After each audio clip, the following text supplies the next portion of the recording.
ফকিনের পোলা, তুই না আমার গায়ে হাত দিবি? আয় এখন সাহস থাকলে, অনেক তো ভাব নিলি, এইবার আয় দেখি তোর কত পাওয়ার। প্রিমিস তুমি যেও না, ওর অনেক পাওয়ারফুল, ঝামেলা আরো বাড়বে। কিরে তুই আমার বোনের গায়ে হাত দিবি? তোর তো ভাই সাহস কম বড় না। তুই জানোস আমরা কলেজের কোন গ্রুপের পোলা পাই? আমাদের গ্রুপের কথা শুনলে সিনিয়ররা সহ কাঁপে, আর তুই আমার বোনের গায়ে হাত দিলি মতাস? ভালোই ভালো এখান থেকে চুপচাপ চলে যা, নাইলে কিন্তু খবর আছে। প্রিমিস চলো আমরা এখান থেকে চলে যাই, আর কিছু বললো না ওদের। প্রিমিসের মাথা অনেক গরম হয়ে যায় এই বদমাশ পোলাপাইনদের কথা শুনে, কিন্তু প্রিমিস যখন ওদের দিকে তাকিয়ে দেখে ওরা তিনজন, এখন ওদের সাথে ঝামেলা করতে গেলে ভালো কিছু হবে না, তাই প্রিমিস কোনো ঝামেলায় জড়ায় না। প্রিমিস মায়ের খাওয়ার জন্য ভয় পাচ্ছিল না, প্রিমিস চাইলেই ওদের সাথে মারামারি করতে পারতো, কিন্তু সে চায় না তার জন্য রাধিকার গায়ে হাত লাগুক। রাধিকা আগে থেকেই ভয় পেয়ে আছে, তাই তাকে আর ভয় পেতে দেখতে চায় না প্রিমিস। এর জন্য সে চুপচাপ খাবারের বিল দিয়ে ওই রেস্টুরেন্ট থেকে বের হয়ে যেতে থাকে।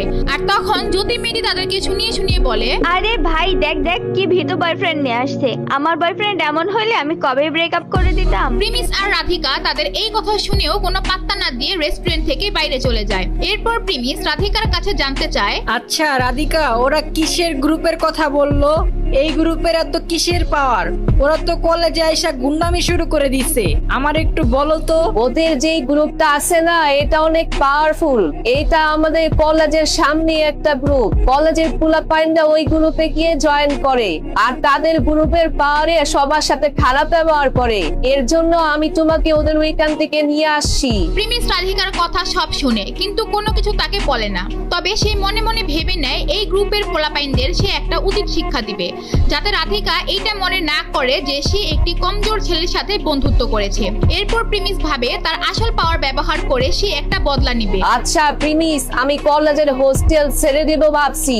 আর হ্যাঁ, আমি কলেজের আশেপাশে একটা সিঙ্গেল রুম খালি পাইছি, কিন্তু সেখানে নেটওয়ার্ক তেমন নাই, আর কিছু ফ্যাসিলিটিসও নাই, তাও আমি অ্যাডজাস্ট করে নিতে পারবো। প্রিমিস যখন এই কথা শুনে সে খুশি হয়ে যায়, কারণ এটা রাধিকার জন্য ভালো হবে।